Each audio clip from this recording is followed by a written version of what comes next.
বাড়ির উঠোনে উর্মিলা দেবী ঝাড়ু দিচ্ছেন, তার হাত কাঁপছে। ঠিক তখনই রেহানা হাসতে হাসতে কটাক্ষ করে বলল, এই বুড়ি, ঠিক মতো কাজ করতো, হাত চলে না নাকি? মুখ তো বেশ ভালোই চলে।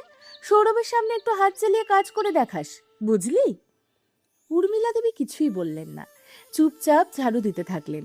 একটু পরে শান্ত গলায় বললেন, মা, একটু পা দুটো তুলে নাও তো, এই জায়গাটা পরিষ্কার করতে হবে। রেহানা সঙ্গে সঙ্গে বিরক্ত হয়ে বলল, আরে, এক হাত দিয়ে তো পরিষ্কার করে দিতে পারিস, তাতে কি এমন ক্ষতি হয়ে যাবে? তাড়াতাড়ি কর। উর্মিলা দেবী নীরবে ঝুঁকে সেই জায়গাটাও পরিষ্কার করতে লাগলেন। কিছুক্ষণ পর পরিষ্কার পরিচ্ছন্নতার কাজ শেষ করে তিনি ধীরে ধীরে ড্রয়িং রুমে এসে সোফার এক কোণে বসতেই রেহানা রেগে উঠে বলল, ওখানে কেন বসছিস? এই মাত্র তো ঝাড়ু দিলি, এখনই এসে সোফায় বসে পড়লি।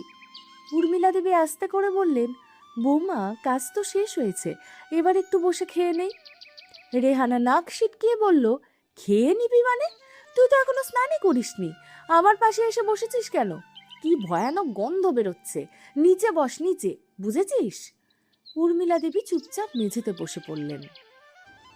রেহানা জলের বোতল থেকে জল খেলো, তারপর কটমট করে তার দিকে তাকিয়ে বলল, একটা ঝাড়ু দিতে এত সময় লাগলো? কতবার বলেছি হাত একটু জোরে চালাবি, এভাবে কাজ করলে কি লাভ? উর্মিলা দেবী মাথা নিচু করে বললেন, বৌমা, হাতে খুব ব্যথা থাকে তাই। রেহানা মাঝপথেই থামিয়ে দিয়ে বলল, এসব বাজে অজুহাত আমাকে দিস না। কাজ করতে ইচ্ছা করে না বলে এসব কান্নাকাটি করিস। এবার রান্নাঘরে একটু হাত লাগা। উর্মিলা দেবী ধীরে ধীরে উঠে বললেন, হ্যাঁ মা, এখনই আসছি। তিনি রান্নাঘরে পা রাখতেই রেহানা আবার খোঁচা মেরে বললেন, থাক, তোকে দিয়ে ডালও আর ঠিক মতো রান্না হয় না। কাঁচা সবজি কাল রেখে দিয়েছিলি, এবার আবার কি খাওয়াবি কে জানে। উর্মিলা দেবী ভদ্রভাবে বললেন, বৌমা, কাল গ্যাসটা তো কম ছিল, তাই। ব্যঙ্গ করে রেহানা বলল, ওহ, এখন বুঝি গ্যাসও তো অজুহাতের সঙ্গী হয়ে গেছে? বাহ। উর্মিলা দেবী আর কিচ্ছু বললেন না। কিছুক্ষণ পর বাসন মাজবার পালা এলো। তিনি বাসন হাতে তুলে নিলেন, তার হাতের চামড়া ফেটে গেছে। রেহানা ঝাঁঝালো গলায় বলল, ভালো করে মাজবি, আগেরবার বাসনগুলো আঠালো ছিল। তোকে কেউ কিচ্ছু শেখায়নি নাকি? নাকি জঙ্গলে মানুষ হয়েছিস? উর্মিলা দেবীর হাত কেঁপে উঠল, চোখ ভিজে এলো, তবুও তিনি কিচ্ছু বললেন না। বৌমা, চেষ্টা করব ভালো করে মাজতে। রেহানা ধমক দিয়ে বলল, চেষ্টা করব? তোর দ্বারা কোনোদিন ভালো কিছু হয়? উর্মিলা দেবী চুপ করে গেলেন। অনেক কিছু বলতে চাইলেও মুখে আর কোনো কথা এলো না তার। কিছুক্ষণ পর তিনি এক বালতি জল এনে রেখেছিলেন। রেহানা চিৎকার করে বলল, এই, জল ফেলিস না যেন, পুরো রান্নাঘর আবার নোংরা হয়ে যাবে, তারপর আবার বলবি আমি তো ফেলিনি। উর্মিলা দেবী সাবধানে বালতি ধরে বললেন, না বৌমা, ফেলবো না, খেয়াল রাখবো। রেহানা বিরক্ত হয়ে বলল, তোর দ্বারা খেয়ালও রাখা যায় না, তাড়াতাড়ি কর, আরো 100টা কাজ বাকি। কিছুক্ষণ পর উর্মিলা দেবী ভেজা কাপড় নিংড়াচ্ছিলেন, হাতের ব্যথায় কষ্ট হচ্ছিল তার। রেহানা ফোনে হাসতে হাসতে কথা বলছিল। হঠাৎ উর্মিলা দেবীর দিকে তাকিয়ে আবার কটাক্ষ করল, এভাবে কাপড় নিংড়ায় নাকি?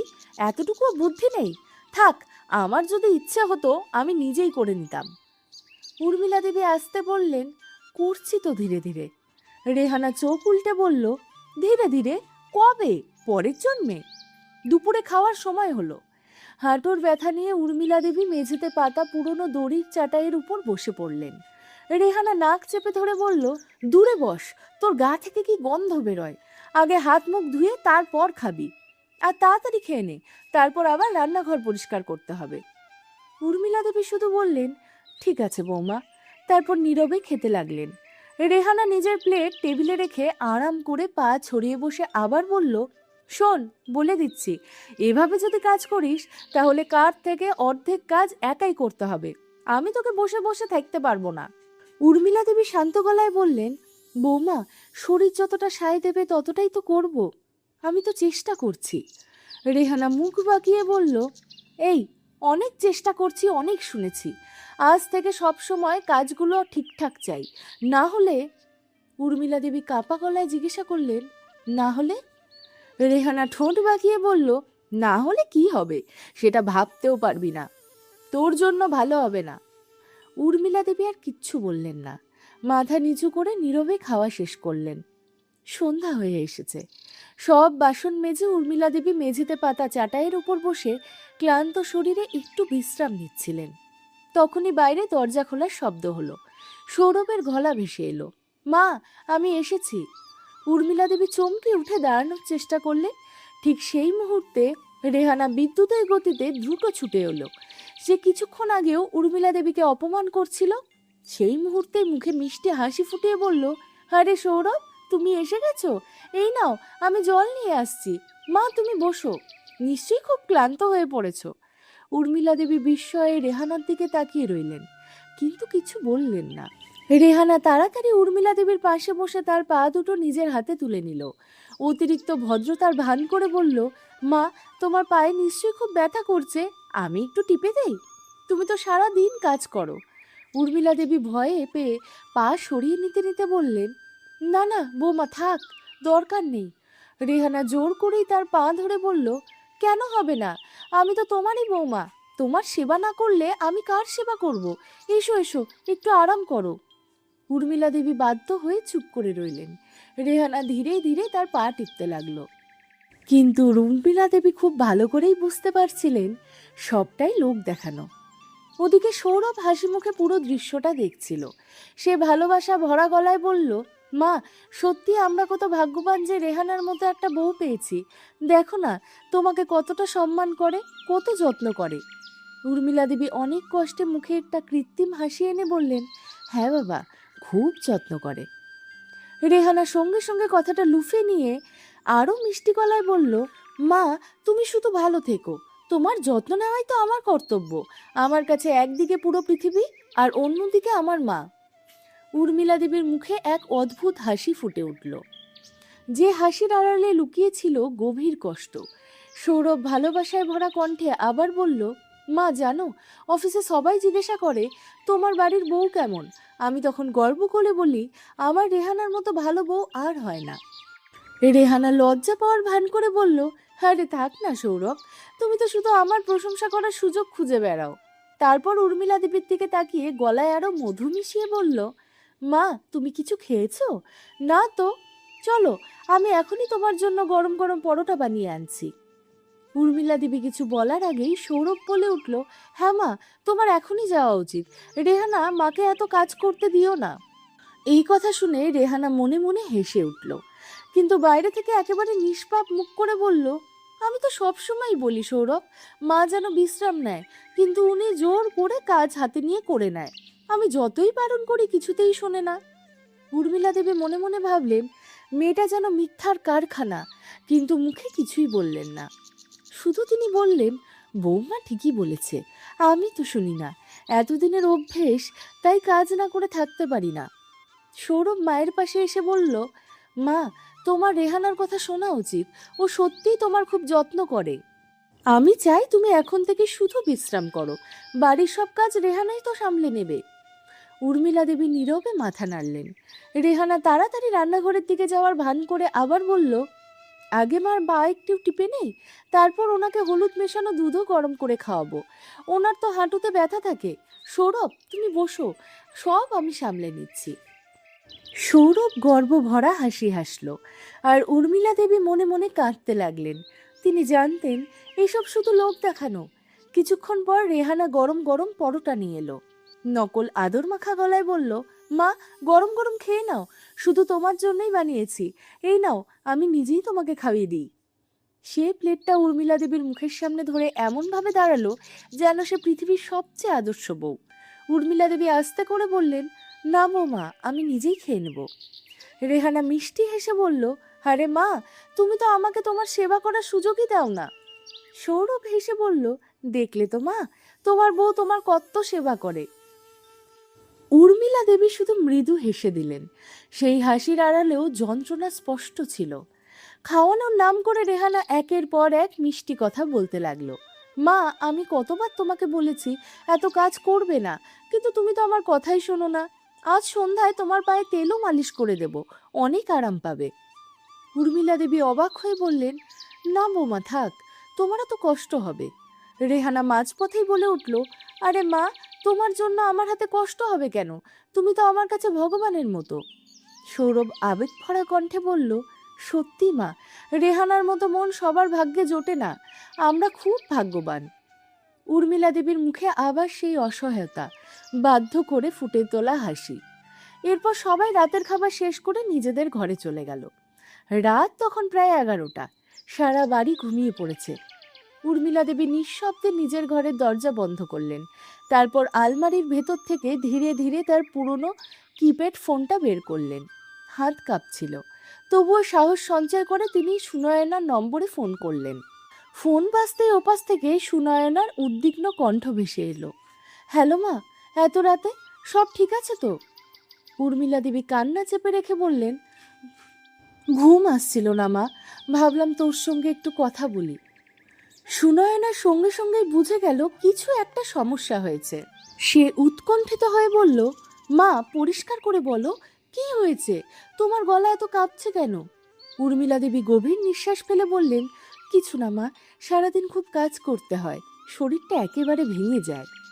সুনয়না চমকে উঠে বলল, আবার সেই রেহানা, সে কি আবার কিছু বলেছে? উর্মিলা দেবী কিছুক্ষণ চুপ করে রইলেন, তারপর ধীরে ধীরে সব বলতে শুরু করলেন। রেহানা সারা দিন শুধু আমাকে দিয়েই কাজ করায়।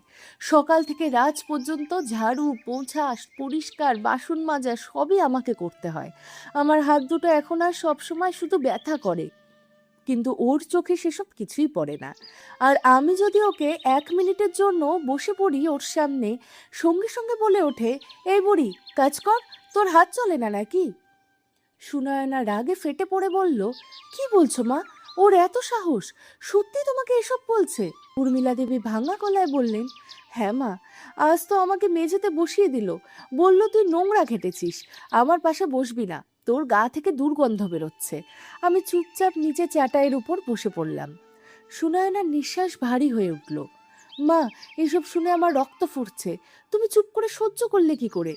আগেও একবার আমাকে জানালে না কেন? উর্মিলা দেবীর চোখ ভিজে উঠল। কি বলতাম মা, ভেবেছিলাম সৌরভ কষ্ট পাবে, আর রেহানা তো ওর সামনে একেবারে অন্য মানুষ হয়ে থাকে। আজও সৌরভ বাড়ি ফিরতেই আমার পা টিপতে শুরু করলো, বলল, মা তুমি কত কাজ করো, আমি তোমার সেবা করব। তারপর সৌরভও বলল, মা আমরা কত ভাগ্যবান যে রেহানার মতো বউ পেয়েছি। বলতো তখন আমি কি বলতাম? আমি চাইনি আমার ছেলের মন ভেঙে যাক। সুনয়না কঠোর গলায় বলল, মা ওই মহিলা কি ভয়ঙ্কর নাটক করছে, আর ওর আসল মুখ তো শুধু তুমিই দেখেছো।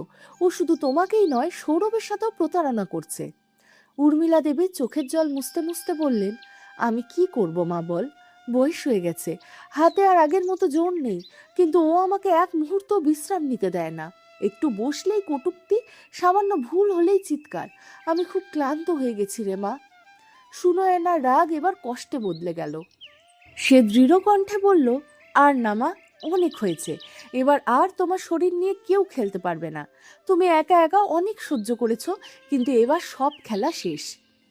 উর্মিলা দেবী ভয় পেয়ে বললেন, মা এমন কিছু করিস না যাতে বাড়িতে ঝগড়া লেগে যায়। সুনয়না দৃঢ় কণ্ঠে বলল, যদি তোমার আসল অবস্থা সবাইকে দেখাতে গিয়ে ঝগড়া লাগে, তাহলে লাগুক। মা আমি কাল সকালেই তোমার কাছে আসছি। উর্মিলা দেবী আরো উদ্বিগ্ন হয়ে বললেন, না মা, সৌরভ ভালোভাবে নেবে না, আর রেহানাও। সুনয়না তাকে মাঝপথেই থামিয়ে দিয়ে বলল, মা এবার আমাকে আর আটকানোর চেষ্টা করো না, আমি কাল অবশ্যই আসব, আর এবার সৌরভও বাড়িতে থাকবে।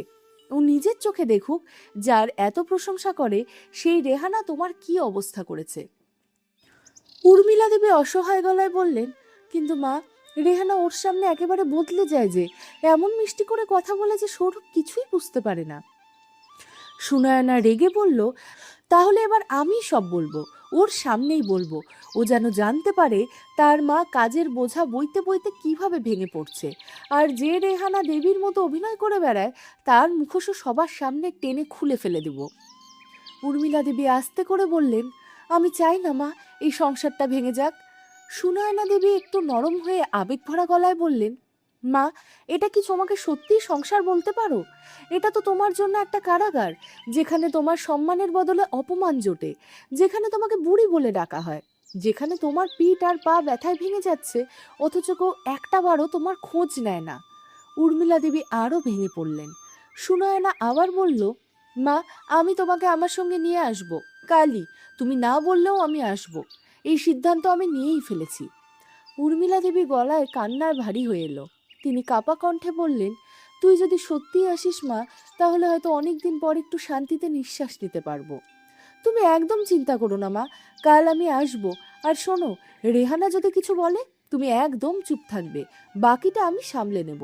এবার আর কাউকে তোমার কষ্ট লুকিয়ে রাখতে দেব না। উর্মিলা দেবী খুব আস্তে বললেন, ঠিক আছে মা, আজ তোকে সব বলতে পেরে মনটা অনেক হালকা লাগছে। সুনয়না স্নেহভরা কণ্ঠে বলল, এবার ঘুমিয়ে পড়ো মা, কাল আমার সঙ্গে অপেক্ষা করো, আমি তোমাকে আর এই নরকে থাকতে দেব না। কথা শেষ হতেই ফোনটা কেটে গেল। উর্মিলা দেবী ফোনটা বুকের সঙ্গে শক্ত করে জড়িয়ে নিঃশব্দে কাঁদতে লাগলেন। সারা বাড়ি তখন গভীর নীরবতায় ডুবেছিল, কিন্তু তার বুকের ভেতরে বহুদিনের পর আসা ছোট্ট একটা প্রদীপ জ্বলে উঠল। মনে হলো হয়তো আগামীকাল প্রথমবার কেউ তার হাত ধরে দাঁড়াবে। পরের দিন সকালে, সেদিন সৌরভ অফিসে যায়নি। ঘুম থেকে উঠেই সে দেখল রেহানা সকাল সকাল ঝাড়ু দিচ্ছে, তারপর রান্নাঘরে নাস্তা বাড়াচ্ছে, আবার কিছুক্ষণ পর উর্মিলা দেবীর ঘরে জল নিয়ে যাচ্ছে। সৌরভ অবাক হয়ে বলল, আরে রেহানা, আজ তো দেখছি খুব কাজ করছো, মা কোথায়? রেহানা মিষ্টি হেসে বলল, আরে সৌরভ, মাকে আজ খুব ক্লান্ত লাগছিল, তাই বলছি তুমি বিশ্রাম নাও, সব কাজ আমি করে নেব, বাড়িটা তো আমারও, তাই না? উর্মিলা দেবী চুপচাপ দাঁড়িয়ে রইলেন, কিছুই বললেন না, শুধু সৌরভের দিকে তাকিয়ে মৃদু একটা হাসি দিলেন। সৌরভের মনে হলো, সত্যি আমার স্ত্রী কতটা ভালো। ঠিক তখনই দরজার ঘন্টা বেজে উঠল। রেহানা তাড়াতাড়ি নিজের মুখের ভাব ঠিক করে নিয়ে দরজা খুলতে গেল। দরজা খুলতেই সামনে দাঁড়িয়ে সুনয়না, চোখে মুখে প্রবল রাগ, কিন্তু মায়ের জন্য উদ্বেগও স্পষ্ট। রেহানা নরম গলায় বলল, আরে দিদি, আসো আসো, তুমি যে আসছো জানালেও না। সুনয়না সোজা সাপটা গলায় বলল, জানানো জরুরি মনে করিনি, আমি আমার মায়ের সঙ্গে দেখা করতে এসেছি। এমন সময় সৌরভও বাইরে এসে বলল, আরে দিদি, আয় ভেতরে আয়, আগে খাওয়া দাওয়া কর। সুনয়না বিন্দু মাত্র হাসল না, চুপচাপ ভেতরে ঢুকে গেল। রেহানা তাড়াতাড়ি চা জলখাবার পরিবেশন করতে লাগলো, যেন পৃথিবীর সবচেয়ে ভদ্র আর আদর্শ বউ সেই। কয়েক মিনিট পর সবাই ড্রয়িং রুমে বসলো। সুনয়না সময় নষ্ট না করে সরাসরি সৌরভকে বলল, শোন, আমি আজ মাকে আমার সঙ্গে নিয়ে যেতে এসেছি। সৌরভ অবাক হয়ে বলল, কি? কেন দিদি, কি হয়েছে? রেহানা নকল উদ্বেগ দেখিয়ে বলল, কি হয়েছে দিদি, মাকে কিছু বলেছে? উর্মিলা দেবী সঙ্গে সঙ্গে চোখ নামিয়ে নিলেন। সুনয়না গভীর নিঃশ্বাস নিয়ে বলল, কেন রেহানা, এখনো কি আমার সামনেও অভিনয় করবে? এক মুহূর্তের জন্য রেহানার মুখের কৃত্রিম হাসি মিলিয়ে গেল, কিন্তু পরক্ষণেই নিজেকে সামলে নিয়ে বলল, অভিনয়? আমি? দিদি, তুমি কি বলছো? সৌরভ একটু বিরক্ত হয়ে বলল, দিদি, তুই আসলে কি বলতে চাইছিস? মাকে কেন নিয়ে যেতে এসেছিস? আর এখানকার অত্যাচারের কথা কেনই বা বলছিস? সুনয়না কঠিন গলায় বলল, কার অত্যাচার? আচ্ছা, তাহলে শোন, তোর এই স্ত্রী তোর মাকে বাড়ির কাজের লোক বানিয়ে রেখেছে। সৌরভ রেগে উঠে বলল, দিদি, ভেবে চিন্তে কথা বল, রেহানা মায়ের খুব যত্ন করে। সুনয়না উঠে দাঁড়িয়ে বলল, রেহানার দিকে আঙ্গুল তুলে বলল, সেটাই তো তোকে দেখাতে এসেছি, ওর আসল মুখ দেখতে চাস? তাহলে চল, ঘরে সিসিটিভি রেকর্ডিং দেখি। রেহানার মুখের রং এক মুহূর্তে উড়ে গেল। সে কাপা গলায় বলল, কোন রেকর্ডিং? কিসের রেকর্ডিং? সৌরভ বিস্মিত হয়ে বলল, রেকর্ডিং? কিসের রেকর্ডিং? সুনয়না দৃঢ় কণ্ঠে বলল, এই বাড়িতে যে সিসিটিভি ক্যামেরা লাগানো ছিল, মনে আছে? তোরা ভেবেছিলিস সেটা শুধু বাইরের জন্য, কিন্তু বাবার ঘরের ভেতরেও একটা ক্যামেরা লাগিয়েছিল। সেটা পুরনো ক্যামেরা, যেটাকে তোরা নষ্ট ভেবে ভুলে গিয়েছিলি। রেহানার চোখ বিস্ফারিত হয়ে গেল। সে জানতো বাড়িতে ক্যামেরা আছে, কিন্তু তার ধারণা ছিল ঘরের ভেতরে ক্যামেরাটা অনেক আগেই নষ্ট হয়ে গেছে। সুনয়না টিভি চালু করলো, একটা পেন ড্রাইভ লাগিয়ে ভিডিও চালালো। প্রথম ভিডিওতেই দেখা গেল রেহানা চিৎকার করছে, এই বুড়ি, তোর হাত চলে না নাকি? ঠিক করে ঝাড়ু দে, ওই কোণাটাতে তাড়াতাড়ি পরিষ্কার কর। স্ক্রিনে মাথা নিচু করে দাঁড়িয়ে থাকা উর্মিলা দেবীকে দেখা যাচ্ছিল। সৌরভ হতভম্ব হয়ে বলল, এটা কি? সুনয়না দেবী দ্বিতীয় ভিডিও চালালো। সেখানে দেখা গেল রেহানা উর্মিলা দেবীকে ধাক্কা দিয়ে বলছে, আমার পাশে বসবি না, তোর গা থেকে দুর্গন্ধ বেরোচ্ছে, নিচে বস, ওটাই তোর জায়গা। উর্মিলা দেবী চুপচাপ মাটিতে পাতা চাটাইয়ের উপরে বসে পড়লেন। সৌরভের হাত কাঁপতে শুরু করলো। এরপর তৃতীয় ভিডিও। রেহানা রাগে চিৎকার করছে, তাড়াতাড়ি কাজ কর, না হলে কপালে কিন্তু দুঃখ আছে। ভিডিওতে নিজের কথাতেই রেহানাকে হাসতে দেখা গেল। এই দৃশ্য দেখে সৌরভ যেন পাথরের মতো স্থির হয়ে দাঁড়িয়ে রইল। উর্মিলা দেবী মাথা নিচু করে রইলেন, চোখ দিয়ে জল গড়িয়ে পড়ছিল না, কিন্তু বুকের ভেতরে জমে থাকা কান্না যেন সবকিছু ভাসিয়ে দিচ্ছিল। কয়েক সেকেন্ডের নিস্তব্ধতা। তারপর সৌরভ রাগে কাঁপতে কাঁপতে বলল, রেহানা। রেহানা কাপা গলায় বলল, শোনো সৌরভ, ওসব তো মজা ছিল, দিদি মিথ্যে বলছে। মা। সুনয়না দেবী তাকে থামিয়ে দিয়ে বলল, চুপ, আর একটাও মিথ্যে বলবে না, সব সত্যি সবার সামনে চলে এসেছে। সৌরভ বজ্রকণ্ঠে চিৎকার করে উঠল, এটাই তোমার মজা? আমার মাকে অপমান করা, তাকে বাড়ির কাজের লোকের মতো খাটানো, তাকে বুড়ি বলে অপমান করা। রেহানা হাত জোর করে কাঁদতে কাঁদতে বলল, সৌরভ আমার কথা শোনো, আমি বদলে যাব, আমি। সৌরভ এত জোরে চিৎকার করলো যে রেহানা ভয়ে এক পা পিছিয়ে গেল। চুপ, আর একটা কথা বলবে না তুমি। সুনয়না উর্মিলা দেবীর হাত ধরে বলল, চলো মা, আমি তোমাকে বাড়ি নিয়ে যাচ্ছি। উর্মিলা দেবী শান্ত গলায় বললেন, না মা, এখন আর কোথাও যাব না। সুনয়না অবাক হয়ে বলল, কি, কেন মা? উর্মিলা দেবী সৌরভের দিকে তাকিয়ে বললেন, এখন আমার ছেলে সত্যিটা জেনে গেছে, তাই আমার আর কোনো ভয় নেই, আমি এই বাড়িতেই থাকব। সৌরভ রাগে রেহানার দিকে এগিয়ে গেল। রেহানা, আজ থেকে তুমি আমার জীবনে নেই, আমি তোমাকে ডিভোর্স দিচ্ছি। রেহানা হাউ হাউ করে কেঁদে উঠল। সৌরভ প্লিজ এমন বলো না, আমি বদলে যাব, মার কাছে ক্ষমা চাইছি, আমাকে আর একটা সুযোগ দাও প্লিজ। সৌরভ কঠোর গলায় বলল, যে নারী আমার মাকে কষ্ট দিতে পারে তার জন্য আমার মনে কোনো জায়গা নেই। তুমি তার চোখে শুধু জলই দিয়েছ, এই বাড়িতেও তোমার আর কোনো জায়গা নেই। রেহানা মাটিতে লুটিয়ে পড়ে সৌরভের পা জড়িয়ে ধরতে গেল, কিন্তু সৌরভ সরে দাঁড়ালো। সুনয়না চিৎকার করে বলল, এই নাটক বন্ধ করো, তোমার মধ্যে যদি সামান্য মানবতা থাকে তাহলে আমার মায়ের এই অবস্থা কোনোদিনও করতে না। রেহানা কাঁদতেই থাকলো, কিন্তু এইবার আর কেউ তার দিকে ফিরেও তাকালো না। সৌরভ মায়ের সামনে এসে দাঁড়ালো, চোখ ভিজে গিয়েছে। সে বলল, মা, আমাকে ক্ষমা করে দাও, আমি থাকতে তোমাকে এত কষ্ট সহ্য করতে হয়েছে, আমি কিছুই বুঝতে পারিনি মা। উর্মিলা দেবী ছেলের মাথায় স্নেহের হাতে রেখে বললেন, এখন সব ঠিক হয়ে যাবে বাবা, ভগবানের কাছে কৃতজ্ঞ যে আজ সত্যিটা প্রকাশ পেল। সুনয়না মৃদু হেসে বলল, যাও মা, এবার শুধু বিশ্রাম করো। সৌরভ দৃঢ় কণ্ঠে বলল, হ্যাঁ দিদি, এবার থেকে আমি মায়ের যত্ন নেব, যেমন যত্ন তার সবসময় পাওয়ার কথা ছিল। আজ থেকে এই বাড়িতে সবার আগে আমার মায়ের সম্মান থাকবে। রেহানা বাড়ি ছেড়ে বেরিয়ে যাওয়ার সময় একবার সুনয়নার দিকে তাকালো। সুনয়না ঠান্ডা ঘৃণা ভরা চোখে তাকিয়ে বলল, এই বাড়ি আমার মায়ের, চিরকাল তারই থাকবে, তোমার মতো ধূর্ত বউদের জন্য নয়। রেহানা ভেঙে পড়া মানুষটার মতো নিঃশব্দে বাড়ি ছেড়ে চলে গেল। বাড়ি জুড়ে নেমে এলো গভীর শান্তি, আর এমন ভয়ের নয়, স্বস্তির শান্তি। সৌরভ মায়ের হাত ধরে বলল, মা, এবার থেকে তুমি শান্তিতে থাকবে, তোমার ছেলের উপর তোমার পূর্ণ অধিকার আছে।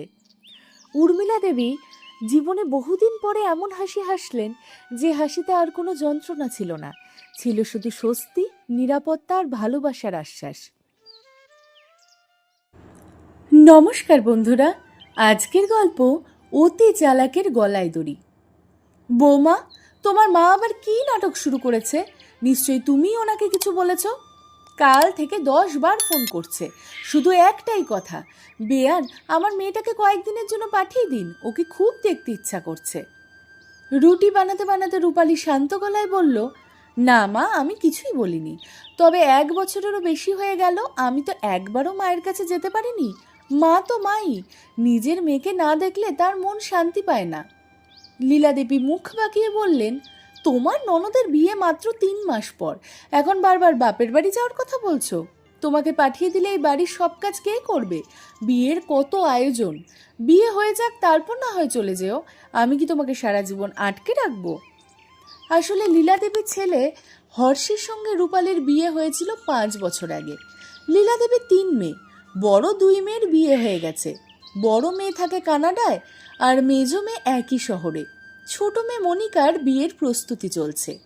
এই 5 বছরে রূপালী কোথাও ঘুরতে যায়নি, এমনকি বাপের বাড়িতেও মাত্র 2 বারই যেতে পেরেছিল। একবার দিদার মৃত্যুর সময়, আর একবার বাবার শরীর খুব খারাপ হওয়ায়। এরই মধ্যে সে 2 সন্তানের মাও হয়েছে, কিন্তু নিজের মায়ের বাড়িতে গিয়ে 2 দিন শান্তিতে থাকার তার সৌভাগ্যও হয়নি। লীলাদেবী প্রতিবারই কোনো না কোনো অজুহাত দেখিয়ে তাকে যেতে দিতেন না। স্বামী হর্ষ মায়ের সামনে একেবারে অসহায়। সংসারে লীলাদেবীর কথাই ছিল শেষ কথা। দেখতে দেখতে মনিকার বিয়ের দিনও এসে গেল। 2 বড় ননদী পরিবার নিয়ে 1 সপ্তাহ আগেই চলে এসেছিল। বাড়ি ভর্তি আত্মীয় স্বজন আর অতিথি। কেউ গরম জল চাইছে তো কেউ সাবান, কারোর বাচ্চার জন্য কেশর মেশানো দুধ দরকার তো কারোর জন্য ডালিয়া। কেউ নিজের ম্যাচিং গয়না আনতে ভুলে গেছে, কারোর বা আবার সবুজ বা লাল চুড়ি চাই। যত মানুষ তত রকমের আবদার আর কি। আর সব আবদার পূরণ করার দায়িত্ব একা রূপালীর।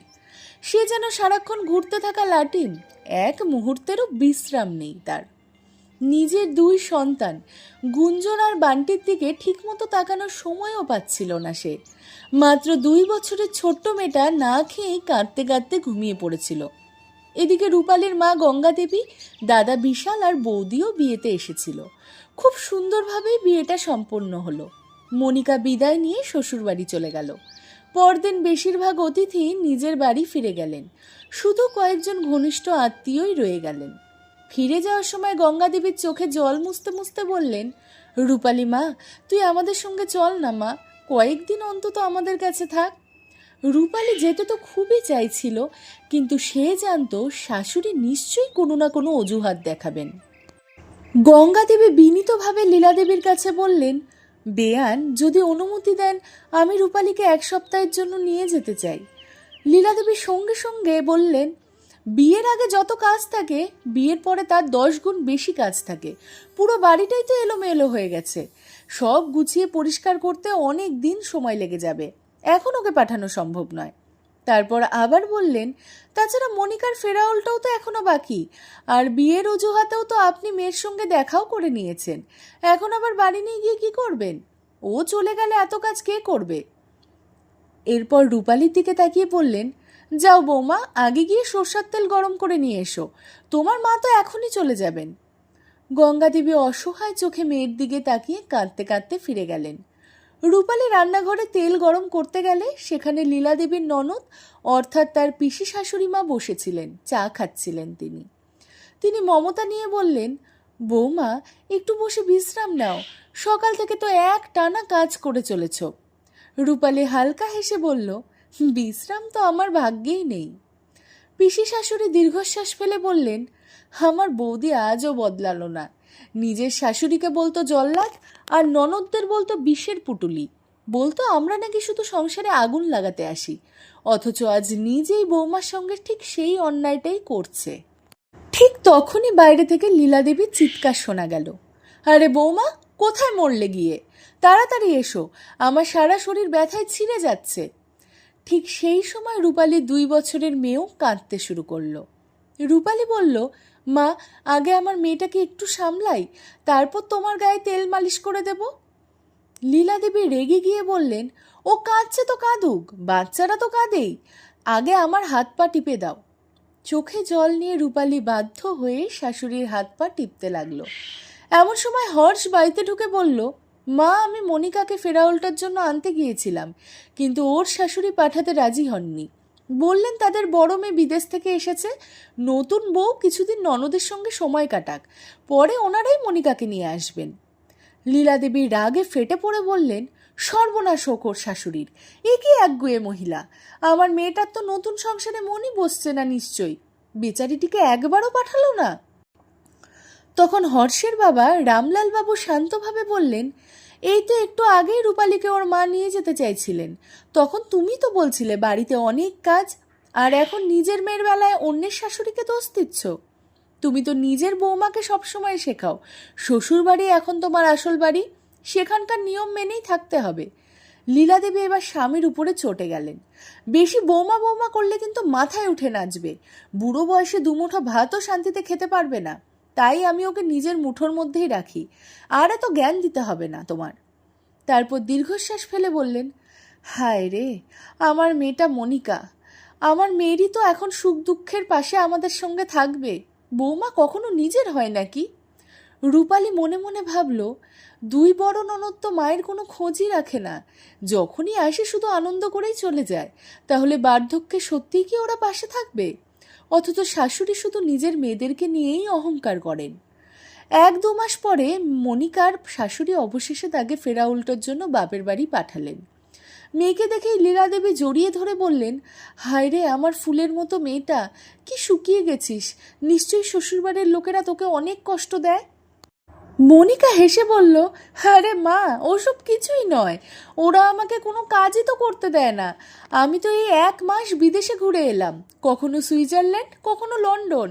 আগে নিয়মিত শরীরচর্চা করি বলেই আমাকে এখন একটু রোগা দেখাচ্ছে।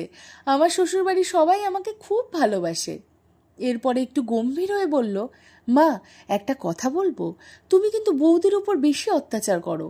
ওকে বাপের বাড়ি যেতে দাও না। দাদা বৌদি কোনো দিন একসঙ্গে ঘুরতেও যেতে পারে না, এমনকি পাড়ার বাজার পর্যন্ত না। এটা ঠিক নয়। লীলা দেবী ধমক দিয়ে বললেন, চুপ কর, বৌমাকে আমি আনন্দ করার জন্য আনিনি। ওকে যদি রানী বানিয়ে রাখি তাহলে বাড়ির কাজ কে করবে? আমার হাঁটুতে এমনিতেই খুব ব্যথা। মনিকা বুঝে গেল, মাকে বোঝানো মানে দেওয়ালে মাথা ঠোকা। 1 মাস বাপের বাড়িতে থেকে সে আবার শ্বশুরবাড়ি ফিরে গেল। মনিকা চলে যাওয়ার কয়েকদিন পর আবার ফোন করলেন গঙ্গা দেবী। বেয়ান, এখন তো আপনার মেয়ে ফেরা উল্টোও হয়ে গেছে। আমি যদি আমার ছেলে বিশালকে পাঠাই তাহলে কি রূপালীকে 1 সপ্তাহের জন্য পাঠাবেন? 1 মাস নয়, মাত্র 7 দিনের জন্য। লীলা দেবী অনেক অজুহাত খুঁজলেন, শেষে মনে মনে ভাবলেন, যাক, 1 সপ্তাহের মাত্র ব্যাপার, পাঠিয়ে দেই। তিনি বললেন, ঠিক আছে, বিশালকে পাঠিয়ে দিন। 2 দিন পর বিশাল বোনকে নিতে শ্বশুরবাড়ি এলো। রূপালী আনন্দে নিজের আর 2 সন্তানের জামাকাপড় গুছিয়ে ব্যাগে ভরে ফেলল। বিশাল যখন ব্যাগ হাতে নিয়ে বোনকে সঙ্গে করে বেরোতে যাবে, ঠিক তখনই টিং টং, বাড়ির দরজায় ঘণ্টা বেজে উঠল। রূপালী দরজা খুলতেই দেখল দরজার সামনে মেজ ননদ গীতা নিজের 5 বছরের ছেলেকে নিয়ে দাঁড়িয়ে আছে।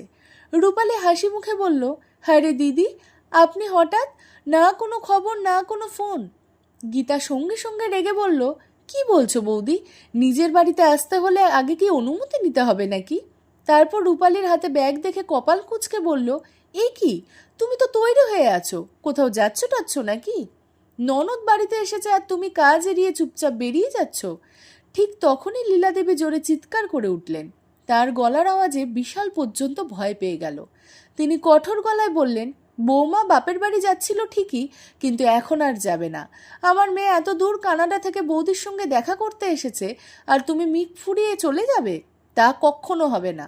তারপর আদেশের সুরে বললেন, যাও, সুটকেসটা ভেতরে রেখে এসো, আগে আমার মেয়ের জন্য চা জলখাবারের ব্যবস্থা করো। বাপের বাড়ি পরে কখনো চলে যেও। এমন তো নয় যে খুব দূরে থাকো, মাত্র তো ওই 1 ঘন্টার রাস্তা। এরপর বিশালের দিকে তাকিয়ে বললেন, আমরা নিজেরাই রূপালীকে পাঠিয়ে দেব, এখন ওকে আর পাঠানো সম্ভব নয়। রূপালী চোখ দিয়ে টপ টপ করে জল গড়িয়ে পড়তে লাগলো।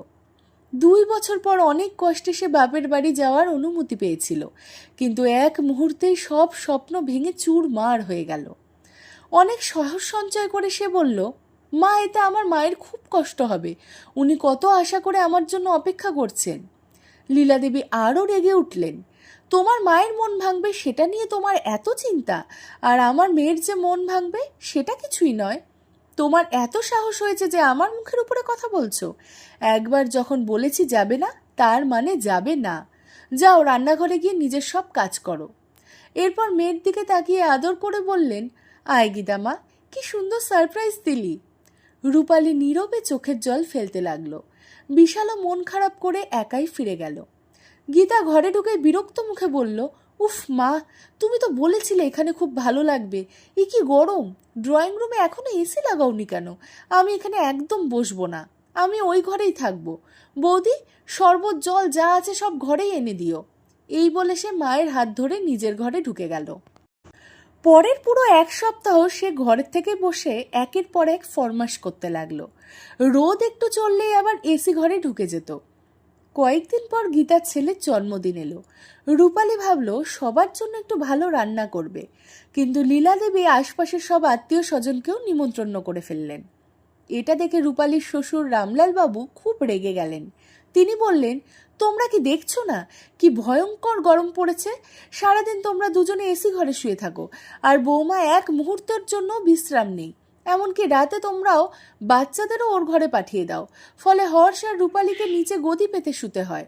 তারপর লীলার দিকে তাকিয়ে বললেন, লীলা, বাচ্চাদের কি আমাদের ঘরে রাখা যায় না? আমাদের ঘরে সমস্যা কোথায়? গীতা সঙ্গে সঙ্গে বলল, বাবা, আমি আমার ছেলের জন্মদিন পালন করছি, তাতে তোমার আপত্তি? তুমি একদম চিন্তা করো না, তোমার 1 টাকাও খরচ হবে না। আর এই বাড়ি যেমন তোমার ছেলে বৌমার, তেমনই আমারও। হর্ষ পাশেই দাঁড়িয়ে সব শুনছিল। সে মনে মনে ভাবল, আজকাল অনেক মেয়ে নিজের অধিকার দাবি করতে সবার আগে এগিয়ে আসে, কিন্তু দায়িত্বের সময় তাদের খুঁজেই পাওয়া যায় না। মা নিজের মেয়েদের সামান্য কষ্টও সহ্য করতে পারেন না, অথচ রূপালীদের সারাদিন ঘামে ভিজে কাজ করছে, সেটা তার চোখেই পড়ে না। লীলা দেবী এবার তার স্বামীকেই ধমক দিয়ে বললেন, আমাদের ব্যাপারে তুমি নাক গলাবে না। আর এমন কোনো বউ আছে যে সংসারে কাজ করে না? এখন তুমি দোকানে যাও, অযথা আমার মেয়ের মন খারাপ করে দিলে। রামলাল বাবু আর কিছু না বলে দোকানে চলে গেলেন। এদিকে জন্মদিন উপলক্ষে রূপালী ঘাম ঝরিয়ে সবার জন্য মিষ্টি, পোলাও, পনির, কচুরি, নানান রকম তরকারি সব একা হাতে রান্না করলো। কাজ শেষ করতে করতে সে একেবারে ক্লান্ত হয়ে পড়ল। কিন্তু যখন সবাই মিলে ছবি তোলার সময় এলো, তখন লীলা দেবী বললেন, বৌমা, তুমি একটু সরে দাঁড়াও, এত লোক একসঙ্গে ফ্রেমে আসবে না। অসহায় রূপালী চুপচাপ গিয়ে এক কোণে দাঁড়িয়ে রইল। শ্বশুরবাড়ি তার অবস্থান ছিল ঠিক এমনই। তারপর পুরো 6টা মাস গীতা বাপের বাড়িতেই রয়ে গেল। স্বামীর সঙ্গে ঝগড়া করে সে চলে এসেছিল। তার শর্ত ছিল, স্বামী আলাদা সংসার না করলে সে আর শ্বশুরবাড়ি ফিরবে না। অবশেষে 6 মাস পরে গীতার স্বামী তাকে নিতে এলো, আর সে নিজের শ্বশুরবাড়িতে তখন ফিরে গেল। কিন্তু লীলা দেবীর স্বভাবের কোনো পরিবর্তন হলো না। নানান অজুহাত দেখে তিনি রূপালীকে বাপের বাড়ি যেতে দিতেন না।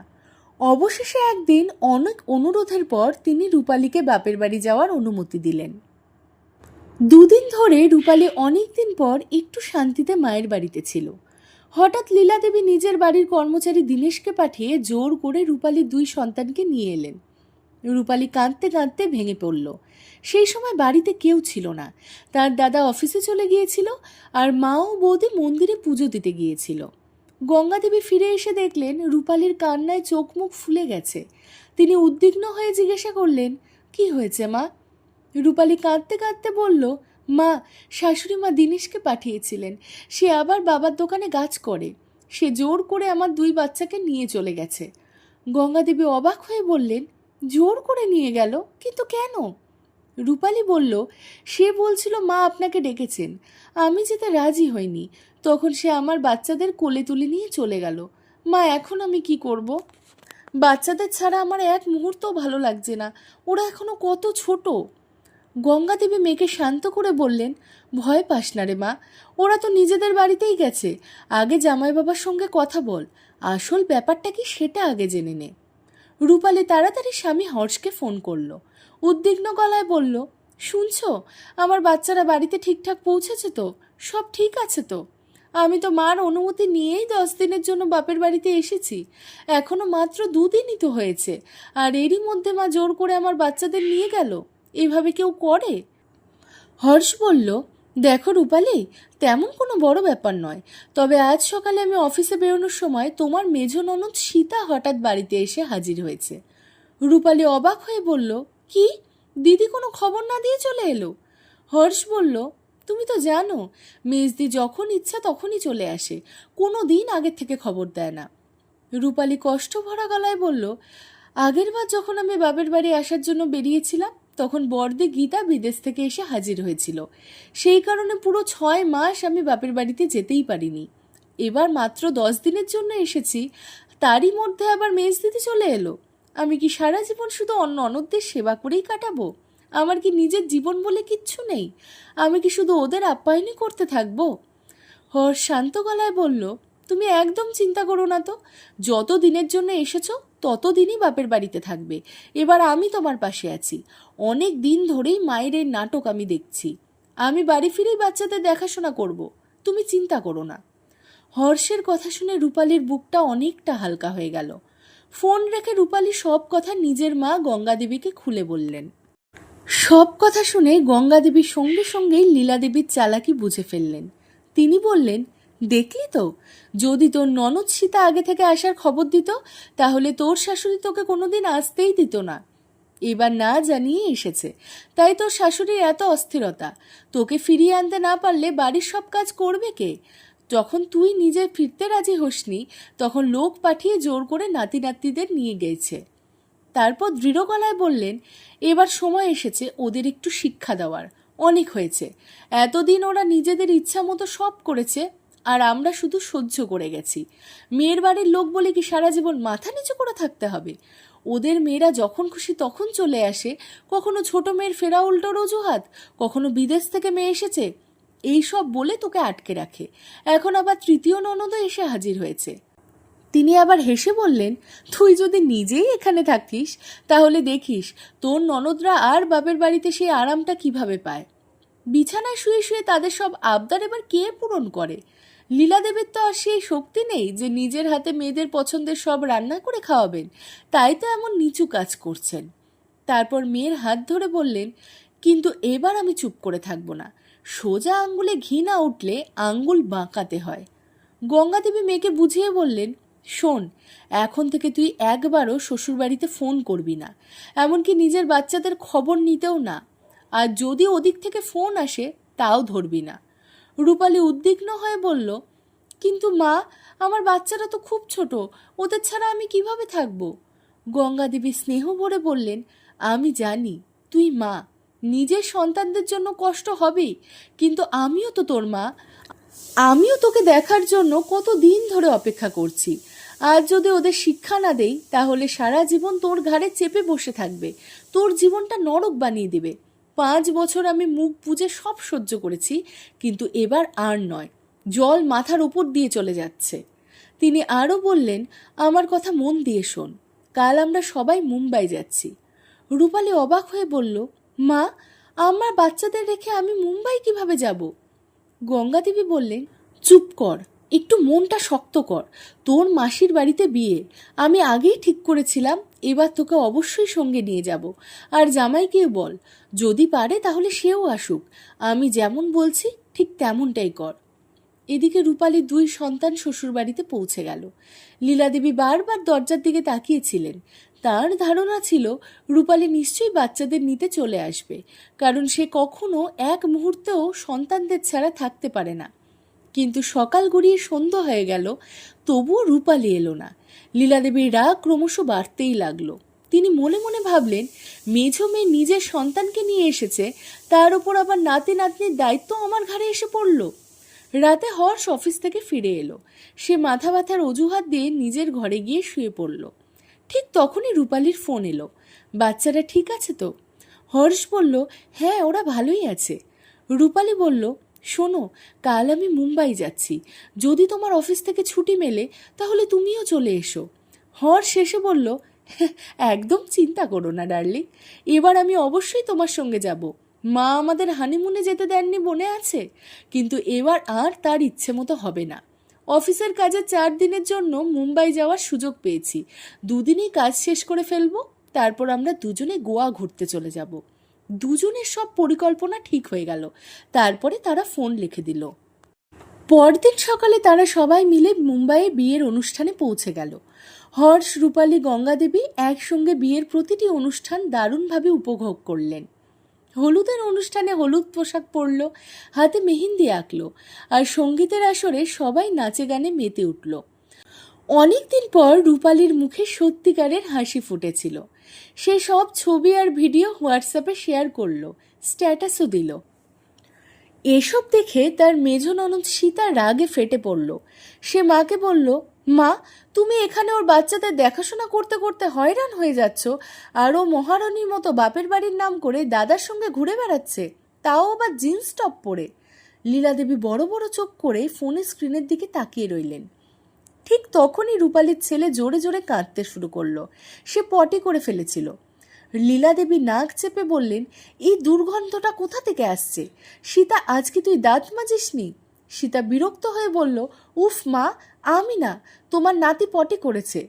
লীলাদেবী বললেন, তাহলে তুই পরিষ্কার করে দে। সীতা সঙ্গে সঙ্গে জবাব দিল, আমি এখানে কাজের লোকের দায়িত্ব পালন করতে আসিনি। তুমি নাতিদের এখানে আনলেই বা কেন? লীলা দেবী বিরক্ত হয়ে বললেন, আরে আমি তো ভেবেছিলাম বাচ্চাদের আনলে ওদের মা দৌড়ে চলে আসবে। কে জানতো ওই নির্লজ্জ মেয়ে আমার কথা অমান্য করে ঘুরতে চলে যাবে। শেষ পর্যন্ত বাধ্য হয়ে লীলা দেবীকেই নাতির নোংরা পরিষ্কার করতে হতো। আজ পর্যন্ত তিনি ঠাকুমা হিসাবে নিজের কোনো দায়িত্বই তো পালন করেননি। বাচ্চারা কাঁদলেও কখনো কোলেও নিতেন না। এদিকে গুঞ্জন আর বান্টির খুব খিদে পেয়ে গিয়েছিল। তারা কাঁদতে কাঁদতে পুরো বাড়ি মাথায় তুলল। এবার লীলা দেবী সত্যিই মাথায় হাত দিয়ে বসে পড়লেন। সেই রাতেই তার ছোট্ট মেয়ে মনিকাও নিজের শ্বশুর শাশুড়িকে সঙ্গে নিয়ে বাপের বাড়িতে পৌঁছালো। তাদের দেখে লীলা দেবীর বুকের ধুকপুকানি যেন আরও বেড়ে গেল। তার হাত পা কাঁপতে শুরু করলো। মনে মনে ভাবলেন, হে ভগবান, রূপালী তো বাপের বাড়িতে নেই, এখন ওকে কিভাবে ডাকা যাবে? সে তো নিশ্চিন্তে মুম্বাই ঘুরে বেড়াচ্ছে, জুহু বিচে সমুদ্রের হাওয়া খাচ্ছে, আর এখানে শাস্তি ভোগ করছি আমি। তিনি বিরক্ত হয়ে বললেন, মনিকা, তুই তোর শ্বশুর শাশুড়িকে এখানে নিয়ে এলি কেন? মনিকা হেসে বলল, মা, আমার তো এই শহরে একটা বিয়েতে এসেছিলাম, তাই ভাবলাম তোমাদের সঙ্গে একবার দেখা করে যাই। লীলা দেবী বিরক্ত গলায় বললেন, এখন ওদের আপ্যায়ন কে করবে? যা, তুই রান্নাঘরটা সামলাস।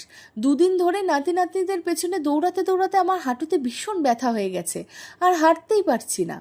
মনিকা শান্তভাবে বলল, মা, আমি তো অন্তঃসত্ত্বা, এই অবস্থায় এত কাজ করতে পারবো না। আমি তো একটু বিশ্রাম নিতে এসেছি। তারপর বলল, আচ্ছা, তুমি অন্তত রূপালী বৌদির বাচ্চাদের একটু সামলাও। দেখো, খিদেয় দুজনেই কাঁদছে, তুমি ওদের জন্য একটু ডালিয়া বানাও, আমি ততক্ষণ ওদের শান্ত করছি। মনিকা বাচ্চাদের কোলে নিয়ে আদর করতে লাগলো। গুঞ্জন আর বান্টি তাকে খুব ভালোবাসত, তাই কিছুক্ষণ পরেই তারা শান্ত হয়ে গেল। এরপর লীলা দেবী সীতাকে বললেন, একটু রান্নাঘরে এসে আমাকে সাহায্য কর না। সীতা সোজাসুজি বলে দিল, না মা, আমি কোনো কাজ করব না। মনিকাকেও বলতেও সেও বলল, মা, আমি তো প্রেগনেন্ট, এখনও তো কাজ করা আমার পক্ষে সম্ভব নয়। তারপর একটু হাসতে হাসতেই বলল, আর মা, তুমি তো বৌদি বাড়ি থাকলে হাঁটুর ব্যথার অজুহাত দিয়ে বসে পড়তে। যদি নিজে একটু নড়াচড়া করতে, তাহলে আজ এতটা কষ্ট হতো না। সে আরও বলল, বউ তো বউই, আর মেয়ে তো মেয়েই, কিন্তু তুমি কোনোদিন বৌদিকে বাপের বাড়ি যেতে দাওনি। যদি যেতে দিতে, তাহলে আজ তোমার ডাকে সেও ছুটে আসতো। সবসময় কোনো না কোনো অজুহাত বানিয়েছ। এবার বৌদি নিজেও জেদে অটল রয়েছে। লীলাদেবী রেগে গিয়ে বললেন, চুপ কর, আর আমার মাথা খাস না। এদিকে লুপারি আর হর্ষ গোয়া বেড়াতে চলে গেল। বিয়ের 5 বছরে এই প্রথম তারা দুজনে নিশ্চিন্তে একসঙ্গে সময় কাটানোর সুযোগ পেল। রূপালী অবশ্য সন্তানদের জন্য মন কাঁদছিল, কিন্তু সে জানত নিশ্চয়ই কেউ না কেউ তাদের যত্ন নেবে। গোয়ার সমুদ্রতটে দুজনে অনেক ছবি তুলল। সেই সব সুন্দর মুহূর্তের ছবি একের পর এক হোয়াটসঅ্যাপ স্ট্যাটাসে আপলোড করলো। সব দেখে লীলা দেবীর ভেতরে ভেতরে রাগ আগুন জ্বলতে লাগলো। জিন্স টপ পরে হাসি মুখে ঘুরে বেড়ানো রূপালীকে দেখে তার রাগ আরও বেড়ে গেল। তিনি সঙ্গে সঙ্গে রূপালীকে ফোন করলেন, কিন্তু রূপালী ফোনটা দেখেও ধরল না। তিনি সঙ্গে সঙ্গে গঙ্গাদেবীকে ফোন করে বললেন, বেয়ান, আপনার মেয়ে তো বড়ই নির্দয়, নিজের বাচ্চাদের কথা একবারও মনে পড়ছে না। এ কেমন মা? আপনি তো বাচ্চাদের সামলাতে সামলাতে আমি হাঁপিয়ে যাচ্ছি। এই বয়সে এত কাজ কি আমার দ্বারা হয়? গঙ্গাদেবী দৃঢ় গলায় উত্তর দিলেন, নির্দয় আমার মেয়ে নয়, আপনি। আপনার চালাকি আমি অনেক আগেই বুঝে গেছি। ইচ্ছা করেই আপনি ওর বাচ্চাদের জোর করে নিয়ে গিয়েছিলেন। এখন সামলান। কেমন ঠাকুমা আপনি? তিনি আরও বললেন, আপনার অনুমতি নিয়েই তো আমি মেয়েকে পুরো 10 দিনের জন্য নিয়ে এসেছিলাম, তবুও আপনি ওকে দুদণ্ড শান্তিতে থাকতে দিতে চান না।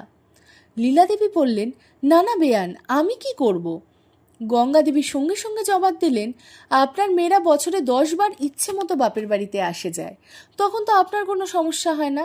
আর আমার মেয়ে 3 বছরে একবার মাত্র 10 দিনের জন্য এসেছে, তাতেই আপনার এত কষ্ট? আমিও তো একজন মা, আমার অনুভূতির কি কোনো মূল্য নেই? লীলাদেবী বললেন, কিন্তু বৌমা যদি এতদিন বাপের বাড়িতে থাকে, সেটা কি দেখতে ভালো লাগে? গঙ্গাদেবী কিন্তু শান্ত দৃঢ় গলায় বললেন, খুবই ভালো লাগে।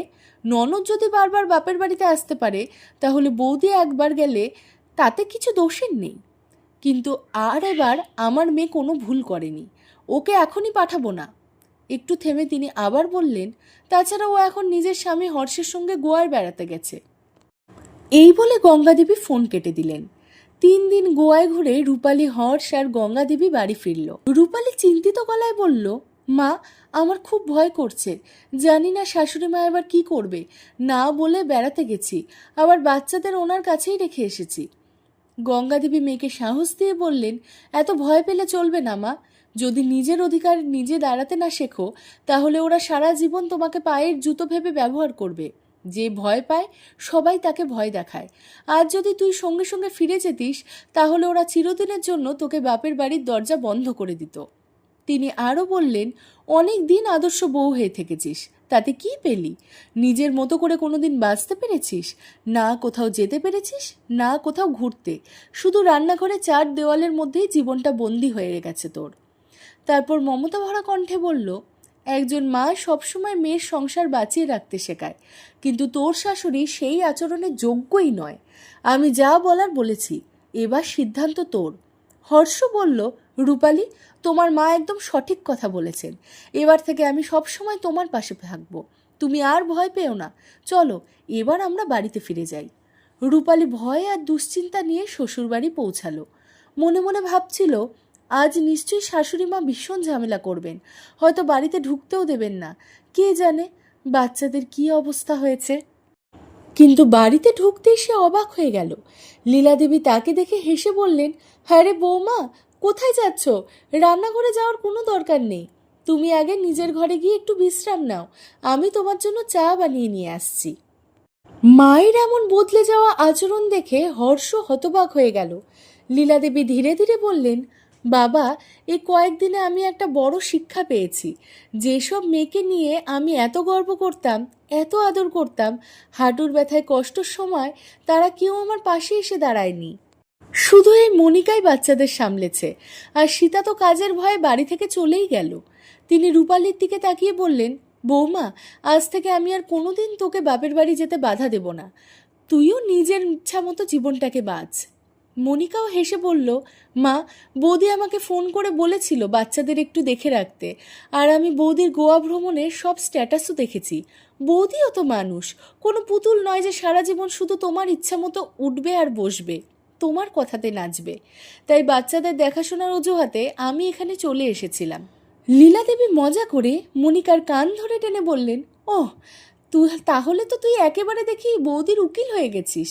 আচ্ছা, ঠিক আছে, আজ থেকে আমিও আমার বৌমাকে নিজের মেয়ের মতোই ভালোবাসবো। এই কথা শুনে সবাই হেসে উঠল। এদিকে গুঞ্জন আর বান্টি মায়ের গলার আওয়াজ শুনে ঘুম থেকে উঠে দৌড়ে এসে মায়ের গলায় ঝাঁপিয়ে পড়ল। রূপালীও 2 সন্তানকে বুকে জড়িয়ে ধরে চোখের জল সামলাতে পারল না। শেষ পর্যন্ত গঙ্গাদেবী তার বুদ্ধি আর সাহস দিয়ে লীলাদেবীকে জীবনের সবচেয়ে বড় শিক্ষাটা দিয়েছিলেন।